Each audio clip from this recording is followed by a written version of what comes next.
ये जो तस्वीरें दिखा रहे हैं करहल की, वहां पर वोटिंग हो रही है, लोग अपने अपने मुद्दों के साथ हैं, लेकिन ये 9 सीटों का गणित आपके लिए क्या मायने रखता है? क्योंकि हमने देखा है कि ये एक तरह की एक प्रेस्टीज वॉर हो गई है अखिलेश यादव वर्सेस योगी आदित्यनाथ की। देखिए 9 सीटों पर चुनाव हो रहा है। हम बिहार भारत के माध्यम से चुनाव आयोग से इस बात को जरूर कहना चाहते हैं कि उत्तर प्रदेश के जो बाई इलेक्शन हो रहा है, जहां लगातार समाजवादी पार्टी सीटों पे पुलिस द्वारा रोके जाने का या मतदान में गड़बड़ी की शिकायतें कर रहे हैं, उसका संज्ञान ले।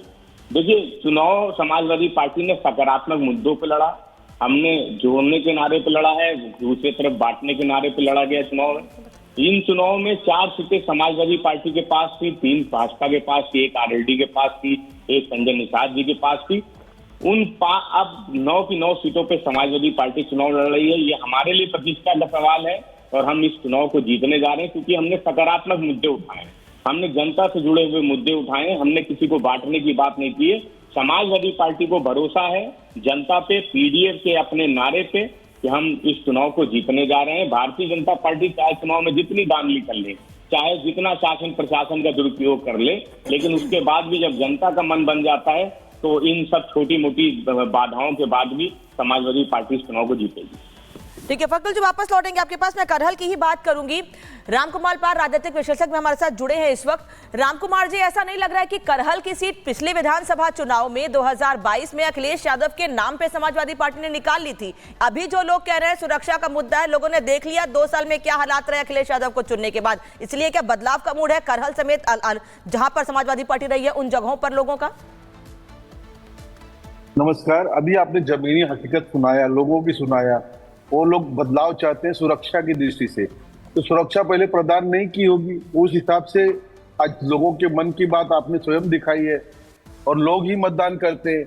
इनकी किसी के आह्वान से कुछ होता नहीं है। और पहले सुरक्षा क्या थी, आज सुरक्षा क्या थी, पहले कानून की दशा की हालत क्या थी, आज क्या दशा है, ये तो जग जाहिर है, दिख ही रहा है। और चुनाव हार जीत होता है। जीत अभी बीजेपी की हो गई, ऐसी योगी जी मेहनत कर रहे हैं, काफी बहुत मेहनत कर रहे हैं। और जो सपा खाली पुलिस पे सवाल उठाती है, आखिर पुलिस प्रशासन ही तो है जो लाइनों में परिचय पत्र चेक करती है, और पुलिस का विरोध क्यों कर रहे हैं? पुलिस एक सहयोगी है। बूथ के अंदर 4 से 5 लाख होते हैं, लोग होते हैं, और वो लोग अपना चेहरा देखकर ही तो पहचानेंगे। और ये लोग कहते हैं बुर्का नहीं दिखाओ, चेहरा मत दिखाओ, कार्यकर्ता से पूछो। आपने ये बड़ी बात का जिक्र कर दिया है। आपने बड़ी बात का जिक्र कर दिया पाल साहब। फकरुल जी के पास चलते हैं। फकरुल जी, बुरके को लेकर बड़ी चर्चा हुई। अचानक से एक दिन पहले लेटर भेजा गया। क्या लेटर इसलिए था कि अचानक से एक दिन पहले आप चाह रहे थे कि पक्के रहे वोट? क्या वजह रही? पहले ही भेज देते अगर इस तरह का कोई रिक्वेस्ट लेटर भेजना था तो। पाल जी को मैं कहना चाहता हूं कि कम से कम जो चुनाव आयोग के निर्देश हैं जो कल आए हैं उसको पढ़ लेते तो अच्छा था।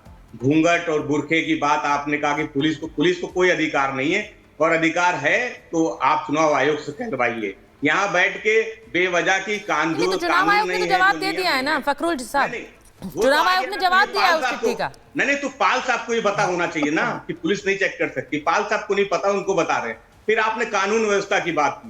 अनुप्रिया पटेल जी कल गई थी मिर्जापुर। उत्तर प्रदेश की क्या कानून व्यवस्था है, कैसे मुकदमे नहीं लिखे जाते हैं, वो सबने देखा है। ये समाजवादी पार्टी के आरोप लगाने से नहीं, ये तो केंद्रीय मंत्री अनुप्रिया पटेल। क्या कहा, मुकदमा नहीं लिखा गया, उसकी एक बेटी को उठा के ले जा रहे थे।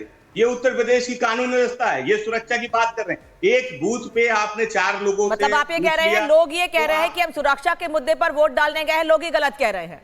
लोग ये कह रहे हैं कि हमें करहल में अपराध से मुक्ति चाहिए। लोग गलत बोल रहे हैं जो वोट डालने जा रहे हैं। अरे आप अपने कैमरामैन और पत्रकार अजय से कहिए दूसरे बूथ पे चले जाए। एक बूथ पे गए, किसी और बूथ पे चले जाए करहल के, पता चल जाएगा। किसी 4 लोगों से पूछ लेने से आप पूरे करहल का मूड थोड़ी। अच्छा चलिए, आप कह रहे हैं करहल का मूड एकदम ठीक था, तो ऐसा क्या लगा अखिलेश यादव को? तो लोकसभा में आपकी पार्टी को अच्छा एक बूस्ट मिला, तो सबसे कठिन चुनाव क्यों ये हो गया, जरा ये भी बता दीजिए। समाजवादी पार्टी के लिए कठिन नहीं है, कठिन उन लोगों के लिए जो शासन प्रशासन का दुरुपयोग कर रहे हैं। कठिन उन लोगों के लिए जिनको अपने मुद्दे नहीं गिना पाए। 7 साल की भारतीय जनता पार्टी के उत्तर प्रदेश, लेकिन उन्होंने तो नहीं लिखा कठिन, आपने लिखा, आपके अध्यक्ष ने लिखा कि कठिन चुनाव है अब तक का, आजादी के बाद का अब तक का। कठिन चुनाव इसलिए है क्योंकि ये चुनाव भारतीय जनता पार्टी नहीं लड़ रही है। हमें तो शासन प्रशासन से लड़ना पड़ रहा है चुनाव।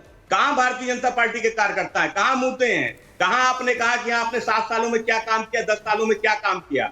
आप तो कटोगे बटोगे जैसे नारों पे लड़ रहे हैं चुनाव। ठीक है, नारे तो आपके नेता ने भी बहुत से दिए हैं फकरुल साहब, और उस नारे को देखते हुए ही दिए। आपने भी तो कहा कि जुड़ेंगे तो जीतेंगे, तो अब ये देखना है कि नारा कौन सा चलेगा। अब तो मैंडेट का समय आ गया, अब तो नारे बहुत दे दिए गए। धनंजय गिरी जी जुड़ रहे हैं, प्रवक्ता हैं बीजेपी के। धनंजय जी, यूपी कहूं, महाराष्ट्र कहूं, झारखंड कहूं, सब जगह आप लोगों के लिए एक बड़ा दाव है। झारखंड में आप उम्मीद कर रहे हैं आप वापस आ रहे हैं, वहीं महाराष्ट्र में भी आप लोग उम्मीद कर रहे हैं कि पार्टियां टूटी, नई पार्टियां बनी, लेकिन उसका फायदा आप लोगों को मिले। क्या आपका गणित कह रहा है महाराष्ट्र और झारखंड को लेकर? देखिए, ऐसा है कि हम किसी गणित में नहीं पढ़ते, हम जनता के कदमों में सर झुका करके, आज चुनाव की वोटिंग चल रही है, हम जहां जनता से अपील करते हैं कि घरों से निकले और मतदान करें, ज्यादा से ज्यादा संख्या में मतदान करें। सर झुकाना पड़ता है जनता के कदमों में, सियासत में हाथ सरदारी नहीं आती। राष्ट्र और महाराष्ट्र में जो हुआ, महाराष्ट्र में खास करके के जो हुआ और जो झारखंड में हो रहा है, वहां के आम नागरिक आज परेशान है। स्वर्ण रेखा नदी के किनारे सोने की खान संयुक्त झारखंड को जिस तरह से मुख्यमंत्री के द्वारा ही लूटा गया और उस लूट में वो जेल गए, और इसके अलावा जिस तरह से झारखंड को खंड खंड किया गया है और विखंड किया गया है, और जिस तरह से सरकार का पैठ कम हो जाने के चलते घुसपैठ के सहारे वो सरकार चल रही है, और जो मामला वो यहाँ चल रहा है। इसके अलावा महाराष्ट्र में अगर जाएंगे तो महाराष्ट्र में इस महान राष्ट्र की विरासत को किस तरह से खोखला किया जा रहा है। इसी तरह नापाक इरादे से कभी पाक का जन्म हुआ था। आज उलेमाओं की शर्तों के सामने जिस तरह से सरकार झुकी हुई नजर आती है, और अंतर्द्वंद देखिए, इंडिया अलायंस की क्या बात करेंगे आप? इंडिया अलायंस की बात करें। ठीक है धनंजय जी, आपको थोड़ा रोक रही हूँ क्योंकि पीयूष गोयल कुछ कह रहे हैं, जरा सुन लेते हैं। केंद्रीय मंत्री पीयूष गोयल अपनी जिम्मेदारी का पालन कर रहे हैं, और मुझे पूरा विश्वास है कि इलेक्शन कमीशन ने जिस प्रकार से इस बार बहुत बढ़िया व्यवस्थाएं की हैं,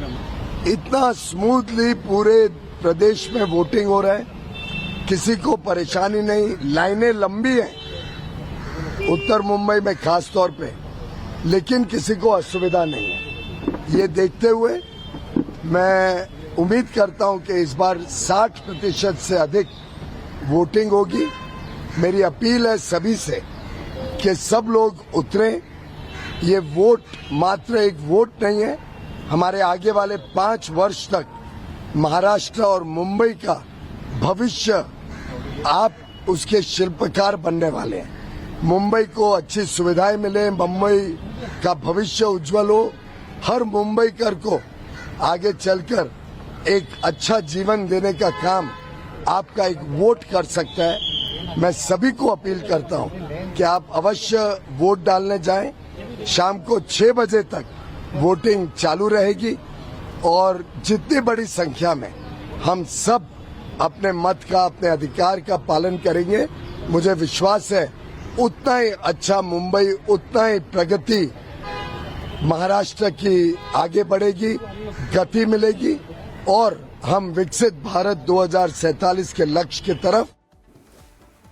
और नागपुर से विवेक इस वक्त हमारे साथ जुड़े हैं। विवेक, सबकी नजर नागपुर पर इसलिए है क्योंकि हर बार ये कहा जाता है कि नागपुर एक ऐसी जगह है जहां नितिन गडकरी के नाम पर वोट पड़ते हैं, और वो जिस तरह से काम कर रहे हैं उस काम का असर ही है, लोग उन्हें बहुत पसंद करते हैं। क्या स्थिति है इस वक्त नागपुर में? लोगों से आप बात कर रहे हैं, उनके क्या मुद्दे हैं?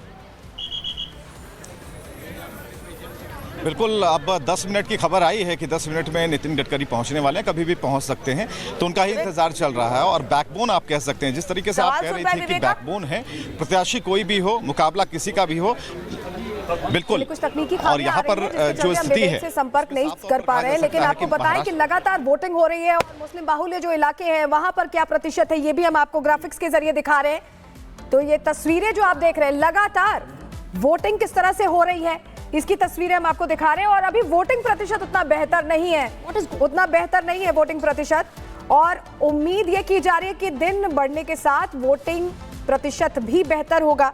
आंकड़े हम लगातार आपको दिखा रहे हैं।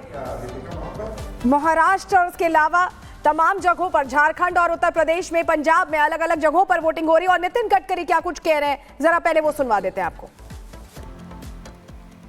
हमने वोटिंग करना चाहिए, लोकतंत्र में वोटिंग करना ये हमारा मूलभूत अधिकार है, और हमको वोट किसी भी स्थिति में करना चाहिए, यही मैं जनता से अपील करूंगा। और ज़्यादा से ज़्यादा परसेंटेज में वोटिंग करें और लोकतंत्र को मजबूत करें।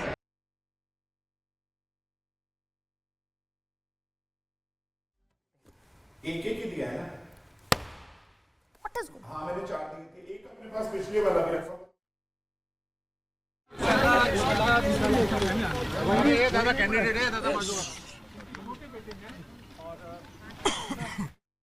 बिल्कुल ये अभी नितिन गडकरी अभी पहुंच चुके हैं और जो बूथ संख्या है वो भी हम आपको लगातार बता रहे हैं और नितिन गडकरी अभी जस्ट पहुंचे हैं और जैसा कि आप बता रहे थे कि बैकबोन किसी भी प्रत्याशी के पीछे नितिन गडकरी, उनका डेवलपमेंट साफ तौर पर दिखता है, इससे आप इनकार नहीं कर सकते। तो नितिन गडकरी वो शख्स हैं, वो चेहरा है जिन्होंने डेवलपमेंट किया और लोग खुले तौर पर बता रहे हैं। और जो प्रत्याशी हैं, जब हमने बात की तो सारे प्रत्याशियों का यही कहना था और जो उनके जो समर्थक है उनका कहना था, आम जनता भी इसी बात को मान रही है कि नितिन गडकरी जी जो है एक ऐसे फेस हैं, उनका जो वैल्यू है वो डेवलपमेंट के इर्द गिर्द घूमता है। तो कुल मिलाकर महाराष्ट्र की जो पॉलिटिक्स है और जो मध्य नागपुर में जो बूथ संख्या 221 और 222 है मतदान केंद्र, वहां पर अभी अभी नितिन गडकरी पहुंचे हैं और इस वक्त वो वोट कास्ट कर जब बाहर निकलेंगे, देखते हैं कि क्या संदेश देते हैं। हालांकि ये जरूर है कि वोट कास्ट करने की बात जरूर कहेंगे कि आम लोगों को जागरूक करेंगे, लेकिन इस वक्त जो सबसे अहम तस्वीर है वो इस बात को लेकर है कि जो लोग हैं वो भी अब उनकी रफ्तार बढ़ेगी,